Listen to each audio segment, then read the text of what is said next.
కొత్త బిజినెస్ కోసం ఆలోచిస్తున్నారా? ఈజాన్ డిస్ట్రిబ్యూషన్ కోసం కాల్ చేయండి 9154729854. మీరు ఇద్దరు కలిసి ఉండడం స్టార్ట్ చేశాక మీలో ఉన్న మార్పులు ఏం చూసారు మీరు మీ జర్నీ? అంటే ఏ ఒంటరితనంతో నేను బాధపడ్డానో, ఏ ప్రేమ తక్కువై నేను సఫర్ అయ్యాను. మీకు కూడా ప్రేమ తక్కువైంది ఇంట్లో? మరి ఇద్దరు వేరే వేరేగా, ఒకరు ఫారెన్ లో ఒకరు ఇండియాలో ఉంటే ప్రేమ తక్కువ ఉంటుంది. వైఫ్ అండ్ హస్బెండ్ అంటే దగ్గరగా ఉంటాయి కదా బాండ్ అనేది. అంటే లాంగ్ డిస్టెన్స్ లవ్ స్టోరీస్ అని ఇప్పుడు రీసెంట్ గా బాగా వైరల్. నాకు అలాంటివి నచ్చవు. కొంతమంది ఒక్కొక్క స్టోరీస్ నచ్చుతారు. మీకు లాంగ్ డిస్టెన్స్ స్టోరీస్ నచ్చవు. స్టోరీ లేదు. నాకు మాత్రం నా పక్కనే హస్బెండ్ ఉండాలనే ఫీలింగ్ తో ఉన్న అమ్మాయి నేనైతే మొదటి నుంచి ఉన్నాను. సో నాకు ఎవరైతే నేను శ్రీనివాస్ గారితో నా లైఫ్ స్టార్ట్ చేశానో, నా జర్నీ, అప్పటి నుంచి నాకు హ్యాపీనెస్ కానీ, మీరు అన్నట్టు నా ఒంటరితనం పోయి నాకు అంటూ ఒక తోడు దొరికింది. హ్యాపీగా ఉన్నాను. నన్ను వదిలే ఏ రోజు కూడా ఎక్కడికి ఇంతవరకు ఈ 4 yearsలో ఎప్పుడు ఎక్కడికి పోలేదు. ఎప్పుడు నాతోనే ఉంటారు. ఎక్కడికి వెళ్ళినా ఇద్దరం కలిసే ట్రావెల్ చేస్తాం. ఏ పనైనా ఇద్దరం కలిసే చేస్తాం. ఈవెన్ ఎలక్షన్ క్యాంపెయిన్ కానీ ఎక్కడికి వెళ్ళాలని అన్ని ఇద్దరం కలిసే చేస్తాం. నాకు చాలా హ్యాపీగా ఉంది. నేను కోరుకున్న జీవితం నాకు దొరికినట్టు అనిపిస్తుంది. మీ ఇద్దరి మధ్యన హ్యాపీగా ఉండొచ్చు, కానీ సొసైటీ కానీ లేకపోతే మీరు మిమ్మల్ని నమ్మి ఓట్లు వేయడానికి కానీ, లేకపోతే ఎవరైతే జనాలు ఉన్నారో వాళ్ళ మాటలను మీరు పట్టించుకుంటారా? సొసైటీకి మా వల్ల వచ్చిన ఇబ్బంది ఏంటి నాకు అర్థం కాదు. అంటే మీరు ఏం చూపిద్దామని అనుకుంటున్నారు? ఏం చూపిద్దాం? ఒక హస్బెండ్ తో డిఫరెంట్ ఒక అమ్మాయి, ఒక వైఫ్ తో డిఫరెంట్ అబ్బాయి కలిసి ఇంకొక పెళ్లి చేసుకుంటున్నాం. దానికి ఇంకేం చూపించాలనుకుంటున్నారు ఎవరైనా? దీంట్లో ఏం చూపిద్దాం అని మీరు అనుకుంటున్నారు? ఎందుకు మీరు అందరికీ మీకు ఇది నెగిటివ్ కనిపిస్తుంది? నాకు నా హస్బెండ్ తో డిఫరెన్సెస్ ఉన్నాయి, ఇతనికి ఈమె వైఫ్ తో డిఫరెన్సెస్ ఉన్నాయి. సో మా ఇద్దరం కలిపి ఒకటే అయ్యాం. దానిలో తప్పే ఉంది. ఎంతమంది సెకండ్ మ్యారేజ్ చేసుకోవట్లేదు? 3-4 పెళ్లిళ్ళు చేసుకుంటున్నారు. మేము 2వ పెళ్లి చేసుకున్నాం. దీంట్లో ఎందుకు అంత చెప్పకుండా చేసుకుంటున్నారు? 3 పెళ్లిళ్ళు 4 పెళ్లిళ్ళు చేసుకుంటున్నారు. పెళ్లిలో ఒకనే ప్రెగ్నెంట్లు చేస్తున్నారు, పిల్లల్ని కనేస్తున్నారు, వదిలేస్తున్నారు, వీధిని పడేస్తున్నారు. మేము అవేమీ చేయలేదు. మేము మాకు డిఫరెన్సెస్ ఉన్నాయి, వీళ్ళకి డిఫరెన్స్ ఉన్నాయి. మా పబ్లిక్ చెప్పాం, మా ప్రజలకు చెప్పాం, మా ప్రజలకు చెప్పే మేము మొన్న ఎలక్షన్ చేసాం. ఎలక్షన్లో నేనే దగ్గరుండి చేశాను. వాళ్ళకి అన్ని నా గురించి తెలుసు. మా ఇద్దరిని దగ్గరుండి చేసాం. మా పిల్లల్ని చూసుకున్నాం. వీళ్ళ పిల్లలు పెళ్లి చేస్తారు, వీళ్ళ పిల్లలు సెటిల్మెంట్లు చదివించుకున్నాం. మేము గాలికి వదిలేదు కుటుంబాలకి. వీళ్ళ కుటుంబానికి ఆస్తి మొత్తం ఇచ్చేస్తున్నాడు, రోడ్డు మీదకి వచ్చారు. నేను నా తల్లిదండ్రుల ఆస్తితో నేను ఉన్నాను. నేను హస్బెండ్ నుంచి ఇంతవరకు నేను 1 రూపాయి కూడా నేను తీసుకోలేదు ఇంతవరకు. నేను నా పిల్లలు కానీ నాకు కానీ నా పేరెంట్స్ నాకు ఏమైతే నాకు ఆస్తి నాకు వచ్చిందో ఆ యాన్సిస్ట్రల్ ప్రాపర్టీస్ మాత్రమే నేను నాకుతో పెట్టుకున్నాను. మీ ఎవరికి మేము ఏం బాధ పట్టుకున్నా, ఎవరికి ఎందుకు మేమేం దీనివల్ల ఎవరై సఫర్ అయ్యేది ఏముంది? తిరిగి పైగా మా కార్యకర్తలు, మా ప్రజలు మీరు వచ్చి మైక్ పెట్టండి చాలా చాలా హ్యాపీగా ఉన్నారు. ఎందుకంటే శ్రీనివాస్ గారి ఇంటికి వెళ్ళినప్పుడు ఏదైతే వాళ్ళకి లోటు ఉండేదో, అంటే వాణి సరిగ్గా చూసుకునేది కాదు, ఈవెన్ మంచినీళ్ళు కూడా ఇచ్చేది కాదు. హస్బెండ్కే చూడదు ఆమె, ప్రజలకి ఏం చూస్తుంది? ఇప్పుడు అదేమీ లేదు. నేను ప్రతి ఒక్క కార్యకర్తకి బాగా చూసుకుంటానని వాళ్ళకి నమ్మకం కలిగి నా దగ్గర రావడం స్టార్ట్ చేశారు. నాతో ట్రావెల్ చేస్తున్నారు, నన్ను అభిమానిస్తున్నారు, ఆదరిస్తున్నారు, నన్ను అమ్మలాగా చూసుకుంటున్నారు అందరూ కూడా. ఇప్పుడు 22లో ఈ గొడవ స్టార్ట్ అయింది. 24లో నేను ఎమ్మెల్యే పోటీ చేశాను. నా మీద పోటీ చేసి గెలిచినటువంటి అచ్చెన్నాయుడు రాష్ట్ర తెలుగుదేశం పార్టీ అధ్యక్షుడు ఎన్నికల ముందు ఏం చెప్పాడు? రాష్ట్రంలో హైయెస్ట్ మెజారిటీ నాదే, అబౌట్ 70,000 ఓట్స్ అన్నాడు. నిజానికి కూటమి ప్రభుత్వంలో ఎవడు నామినేషన్ వేసినా 40,000, 50,000, 60,000తో గెలిచారు. మా జిల్లాలోనే 4 ఎమ్మెల్యేలు కొత్తోళ్ళు, మొక్కం తెలియనోళ్ళు కూడా, ధర్మాన ప్రసాద్ లాంటి వ్యక్తి మీద కూడా 3 రోజుల ముందు వచ్చి నామినేషన్ వేసి 54,000 మెజార్టీతో గెలిచాడు. మరి అచ్చెన్నాయుడు ఎంతతో గెలవాలి? కనీసం 70తో గెలవాలి కదా. 30, నా 73,000 ఓట్లు. ఇవన్నీ తెలిసి ప్రజలు నాకెందుకు ఇంకా నైతికంగా బలంగానే ఉంచారు. నైతికంగా అచ్చెన్నాయుడు ఓడిపోయినట్టే. కిందోళ్ళందరికి ఒక్క 15 రోజుల ముందు వచ్చిన వాళ్ళందరికి కూడా 40,000, 50,000 మెజారిటీలు వచ్చి నీకేం 30,000? అంటే ప్రజలే 1,000 వ్యతిరేకించుంటే అచ్చెన్నాయుడికి 70,000 రావాలి కదా. ఇంత వేవ్లో కూడా అచ్చెన్నాయుడు అతి తక్కువ ఓట్ల తేడాతో గెలిచాడు కదా. సో నేను గతసారి ఎంపీకి పోయినా 3,100 తేడా నాది. వాళ్ళకి మాకు ఎప్పుడు వెరీ లెస్ మార్జిన్, 3,000, 3,500. సో మాకు ప్రజలు బుద్ధి చెప్పాలంటే ఓట్లతోనే చెప్పేవాళ్ళు కదా. వీడు ఇలాంటోడు సంఘ వ్యతిరేకమైన పని చేసాడు, కొట్టండి అనుకుంటే నాకు 20-30,000 ఓట్లకి కుదించేసి ఆయనకు 1,00,000 మెజారిటీ ఇవ్వచ్చు.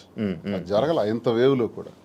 అదే మాకు ప్రజల్లో. అయినా పర్సనల్ లైఫ్ ని ప్రైవేట్ లైఫ్ కి ఏంటి సంబంధం అండి? ఇది మా ఫ్యామిలీస్ మధ్యలో ఉన్న డిస్టర్బెన్సెస్ తో మేము ఒకటే. పర్సనల్ లైఫ్ ప్రైవేట్ రహస్యంగా ఉంటూ అబద్ధాలు ఎవడైతే ఆడతాడో వాడు దొంగ. పర్సనల్ లైఫ్ ను ఓపెన్ గా తెరచిన పుస్తకంలో జనం ముందు చెప్పేస్తే దొంగలు ఎలా అవుతాము? వాస్తవం చెప్పిన వాళ్ళు అవుతాం. ప్రజలే గుర్తించారు, ప్రజలే గౌరవిస్తున్నారు. ఈ రోజు మాకున్న గౌరవం పెరిగింది సమాజంలో. ప్రతి ఒక్కళ్ళు ఎక్కడ చూసినా సార్ ఒక సెల్ఫీ అంటారు. కార్లను ఓవర్టేక్ చేసుకుని పరిగెట్టుగా స్పీడ్గా వచ్చి ఫోటో కావాలని అడుగుతున్నారు. డాక్టర్స్, ఇంజనీర్లు, పెద్ద పెద్ద ఎంప్లాయీస్, ఉన్నత స్థాయి వాళ్ళు, పోలీస్ ఆఫీసర్స్, పెద్ద పెద్దోళ్ళు కూడా. ఒక పెద్ద ఆఫీసర్ అయితే మొన్న చేయి తీసుకొని గుండె మీదలో పెట్టుకొని పెద్దగా ఊపిరి తీసాడు. ఏం సార్ ఏంటి అంత ఎమోషన్ అవుతున్నారు ఏంటంటే, మీరంటే నాకు ఇష్టం సార్. ఆయన ఏం అర్థం చేసుకున్నారు? పెద్ద ఆఫీసర్. ఇంకా చాలా మంది పేర్లు చెప్పకూడదు. వాళ్ళు ఏం అర్థం చేసుకున్నారు? ప్రతి ఒక్క జీవితంలో కూడా కథ ఉంది. ఆ కథ చాలా మంది చెప్పలేక భరిస్తున్నారు. మేము చెప్తాం. ఇప్పుడు మీరు ఇన్స్పిరేషన్ అంటారు, చాలా మందికి ఇన్స్పిరేషన్. ధైర్యంగా బతకండి. ఆవేశం ఎలా వస్తుంది? వాళ్ళ కళ్ళల్లో ఆర్ద్రత ఎలా వచ్చింది? ఆ సంతోషం ఎలా వచ్చింది? 1600 ఉన్నటువంటి యూట్యూబ్ మా ఫాలోవర్స్ ఈ రోజు లక్షలా దాటారు. 1,45,00,000 వ్యూవర్షిప్ ఎలా వచ్చింది? ఇదంతా ఎక్కడి నుంచి వచ్చింది? అభిమానంతో వస్తుంది. అభిమానమా కాంట్రవర్సీ అంటారు? కాంట్రవర్సీ ఎందుకు రావాలంతా? ఫాలో అప్ ఎందుకు చేయాలి? న్యూస్ కదా, లేటెస్ట్ న్యూస్ కదా, లేటెస్ట్ రెండు ఉంటాయి. ప్రతి ఒక్కరికి రెండు ఉంటాయండి. ఎవరికైనా సరే రెండు కోణాలు ఉంటాయి. ఏ మనిషికైనా సరే విమర్శలు ఉంటాయి, పొగడ్తలు ఉంటాయి, రెండు ఉంటాయి. అవన్నీ బ్యాలెన్స్ చేసుకొని వెళ్తేనే జీవితం. రావణుడిని మెచ్చింది ప్రజలే, రాముడిని మెచ్చింది ప్రజలే. రెండు ప్రజలే. మీకు రావణుడు ఇష్టం ఉండొచ్చు, నాకు రావణాసుడు అంటే ఇష్టం. ఎవరి లైఫ్ స్టైల్ వాళ్ళది. నాకు రావణాసుడు హీరో, నేను హీరోగా చూస్తాను.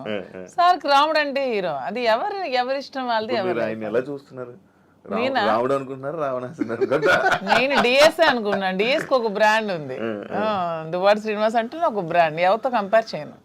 ఈ స్పెషల్ అంటే. సార్ మీ బిజినెస్ అన్ని వదిలేసారా?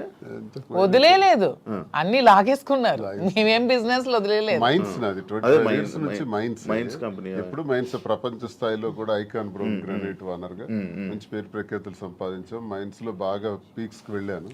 ఈ గవర్నమెంట్ ఉంటే ఒకలాగా, లేకపోతే రిజల్ట్ రోజు ఈవినింగ్ లాగేసుకున్నాం. 4వ తారీఖు ఎన్నికల ఫలితాలు వచ్చాయంటే ఆ సాయంత్రం కల్లా నా మైన్ ఒక్క సందని కొట్టి పంపించేశారు. ఈ రోజు వరకు పర్మిట్స్ ఇవ్వట్లా. 61 కోట్లు లాస్ సడన్ గా గవర్నమెంట్ రావటం వల్ల, కూటమి ప్రభుత్వంలో అచ్చెన్నాయుడు వీళ్ళు టార్గెట్ పెట్టారు.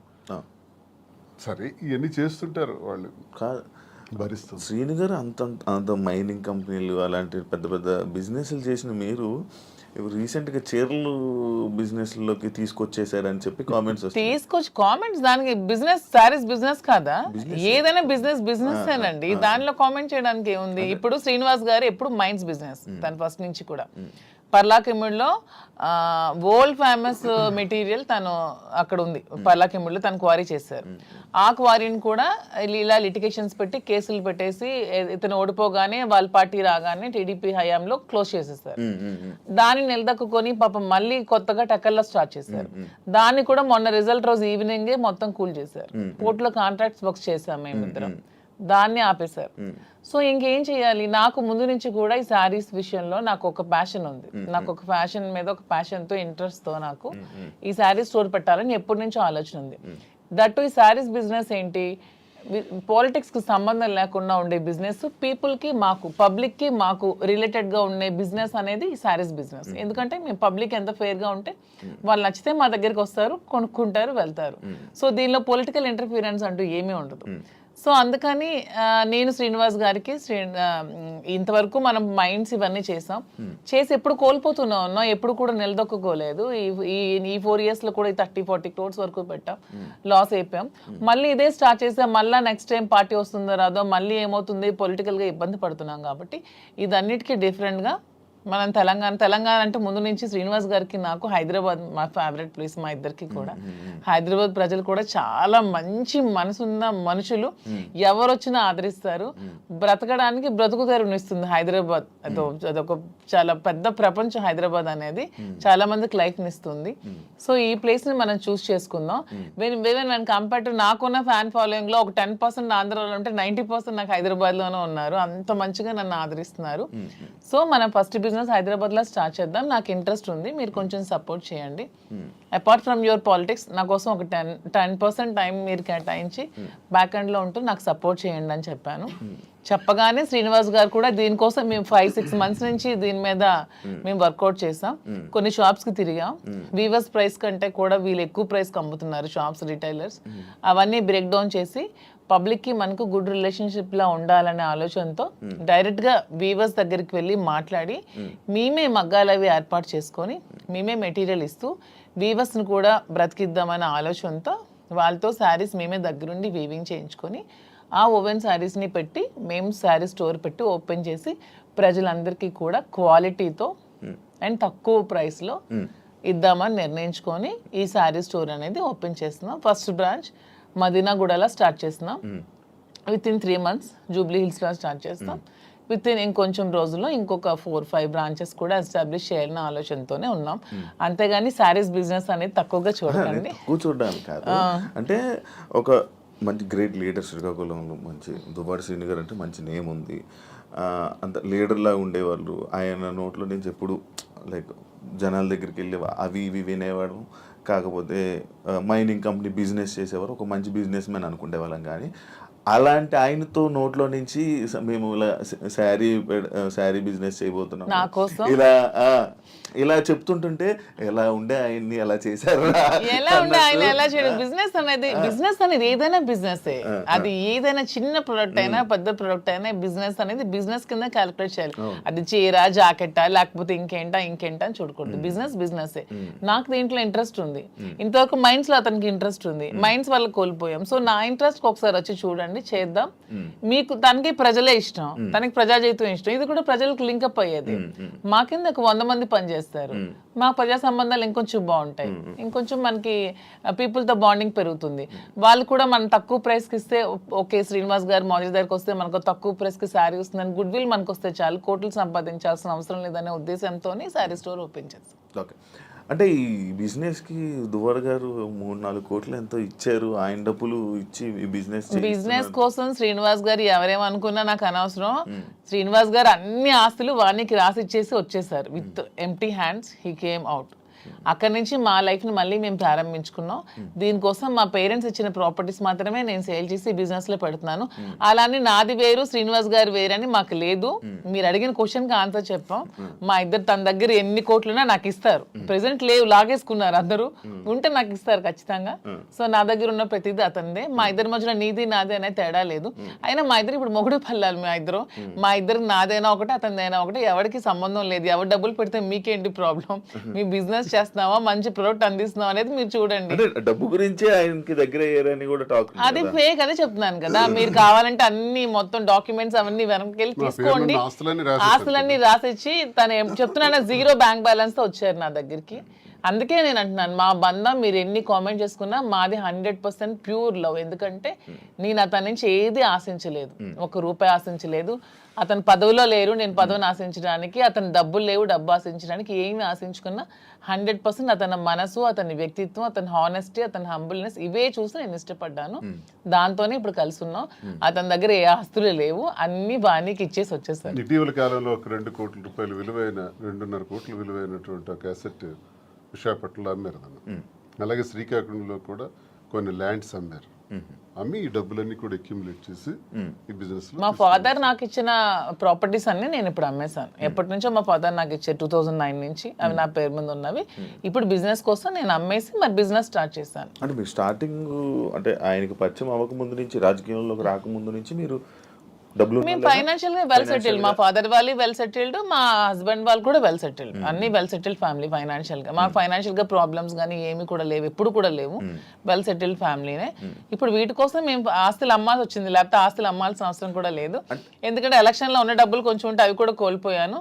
మా ఇద్దరు ఉండడానికి ఇల్లు కూడా కట్టుకున్నాం, దానికోసం కొంచెం డబ్బులు పెట్టవలసి వచ్చింది. సో ఇప్పుడు మళ్ళీ బిజినెస్ స్టార్ట్ చేయడానికి ఈ ప్రాపర్టీస్ అమ్మాల్సి వచ్చింది. లైక్ అంటే ఈ కామెంట్స్ రావడానికి గల రీజన్స్ ఏంటంటే, మీరు అది కొన్ని వీడియోస్ మీ డ్యాన్స్ చే సంబంధించిన వీడియోస్ కొన్ని సోషల్ మీడియాలో వైరల్ అవ్వడం జరుగుతుంది. అది మీరేనా? అది ఇప్పటికీ చెప్తున్నాను, అది నేను కాదు. అసలు ఆ మనిషి కూడా నాలాగా లేదు. అది ఎందుకు ఎవరికి అనిపించిందో, ఎవరికి పెట్టాలనిపించిందో కావాలనే కూటమి ప్రభుత్వం వాళ్ళే ఖచ్చితంగా దీన్ని ఈ పిల్ల సైనికులు ఉంటారు కదా, బచ్చగాళ్ళు, ఆ బచ్చగాళ్ళు ఈ కొంతమంది కలిపి ఐటీడీపీ అని ఇదొన్న పేజ్లో పెట్టి అనవసరంగా ట్రోల్ చేశారు. అలానే డాన్స్ చేసే అమ్మాయిని నేనేం కామెంట్ చేయట్లేదు. నాకు రికార్డింగ్ డాన్స్లు నాకు స్టేజ్ల మీద డాన్స్ చేసుకోవాల్సిన అవసరం నాకైతే ఎప్పుడూ లేదు. ఎనీబడి కెన్ ప్రూవ్ చేసుకోండి. సార్ అప్పుడే చెప్పారు ప్రూవ్ చేసుకుంటే నేను 1 crore rupees వాళ్ళకి గిఫ్ట్ ఇస్తానని. ఇప్పుడు ఈ మధ్య మొన్న ఛానల్లో కూడా అడిగారు. నాకు అవసరం లేదు. అలానే నేను ఒకటే చెప్తున్నాను, ఎవరి బ్రతుకు తెరువు కోసం వాళ్ళు చేసుకుంటారు. ఇదే డాన్స్ స్టేజ్ మీద పబ్లిక్ గా బట్టలు ఇప్పి చేస్తున్నారు, వాళ్ళేమో హీరోయిన్లు అంటున్నారు. స్టేజ్ మీద చేస్తే స్టేజ్ రికార్డింగ్ డాన్సర్లు అన్నారు, నానా రకాల పేరు పడుతున్నారు. నేను ఎవరు అమ్మాయిని కామెంట్ చేయట్లేదు. నాకైతే మీరు వెళ్ళి మా ప్లేస్ లో ఎంక్వైరీ చేసుకోండి, నేను పుట్టిన ప్లేస్ లో మా అత్తగారి ప్లేస్ లో. ఈ విమర్శలు చేసేవాళ్ళు ఎవరైనా ఆ అమ్మాయి మాధురి అని ప్రూవ్ చేస్తే 1 crore ఇస్తాం. ఒకవేళ వాళ్ళు ప్రూవ్ చేయలేకపోతే వాళ్ళు సరెండర్ అవుతామంటే అమ్మాయి ఎవరో కూడా మేమే తెచ్చి పెడతాం. ఎందుకు అమ్మాయిని బయటికి లాగాలి, పెళ్లి చేసుకుని హ్యాపీగా ఉంది కాబట్టి. మాకు అమ్మాయి తెలుసు, అది ఏ రికార్డింగ్ డ్యాన్స్ ట్రూపో కూడా తెలుసు.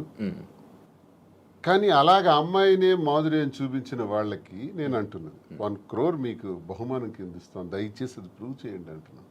అంటే చీప్ ట్రిక్స్ ప్లే చేయడం, ట్రోల్ చేసి ఎందుకు అలా ట్రోల్ చేయాల్సిన అవసరం ఏముందో నాకు అర్థం కాదు. అలా చేస్తే ఏమొస్తుంది? అంటే ఇప్పుడు మాధురికి నాకు మేము ఒక మనసుతో ఉన్నాం కదా, మరి అలా చేస్తే ఏమొస్తుంది మీకు?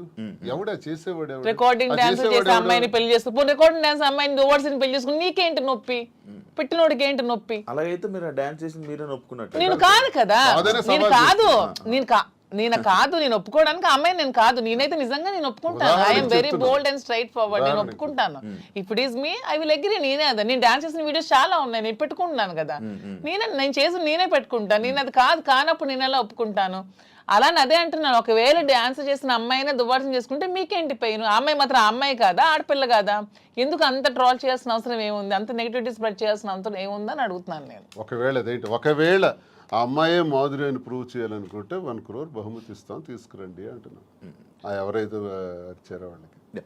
అంటే ఇప్పుడంటే ఏ జనరేషన్ వచ్చేసింది, ఫేసులు మార్పిడి ఇది ఆ వీడియో చూస్తే అప్పుడిప్పుడు 2003 2000 వయసు ఎంత తెలుసు? ఏమండి నాకు ఇప్పుడు 34 years అండి. 2000 అన్న ఏజ్ ఎంత ఉంటది? ఓకే, ఆ వీడియో ఎప్పుడు చాలా ఓల్డ్. నేను 2000 అన్న ఏజ్ ఎంత ఉంటుంది చెప్పండి? 2005 లో నేను 10th. నాకు ఎంత ఏజ్ ఉంటుంది? నాకు 2010-11 అప్పుడు నేను ఎంత పిల్లని ఉంటాను? ఆ అమ్మాయి అంత డాన్స్ నాకు ఎలా చేయగలను? కొంచెం నా పోనీ అట్లీస్ట్ నా చిన్నప్పుడు ఫోటోలు ఏవో చూపిస్తే మీకు తెలుస్తుంది. ఎప్పుడో మాదిరి చూపిస్తున్నారు కదా. అట్లీస్ట్ 2005 లో నేను 10th.